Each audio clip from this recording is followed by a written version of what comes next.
ઘરની ગમે એટલી સાફ સફાઈ રાખો પણ 8 થી 10 દિવસ થાય એટલે કરોડિયા છે બાવા ઝાડા કરી દેતા હોય છે. એટલે હવે આ કરોડિયાથી હંમેશા માટે મુક્તિ મેળવવી હોય તો સૌથી પહેલા બાવા ઝાડા દૂર કરતી વખતે પહેલા જ એ કરોડિયાને ઘરની બહાર જઈને મૂકી આવો. હવે એવી ટિપ્સ આપું, આ 3 ટિપ્સ જેનાથી ઘરમાં બાવા ઝાડા ફેલાવાવાળા કરોડિયા જ નહીં આવે. પહેલું, લીંબુ કે સંતરાની છાલ. બીજું, તંબાકુની ઢગલી. અને ત્રીજું છે પીપરમેન્ટ ઓઇલ.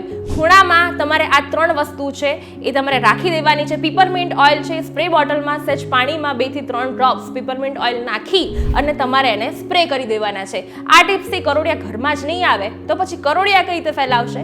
હવે બીજી વાત એ કહું કે ઘણીવાર આ કરોડિયા તમને બાઇટ કરી જાય તો એના પર શું લગાવી શકાય? તો 3 એવી વસ્તુ લગાવી શકાય. સૌથી પહેલું એલોવેરા જેલ, બીજી વસ્તુ રોઝ ઓઇલ અને ત્રીજી વસ્તુ લેવેન્ડર ઓઇલ. જો તમને કરોડિયા કરડી જાય ને ચકામાં થઈ જાય તો આ 3 માંથી કોઈનો પણ ઉપયોગ કરી શકાય છે.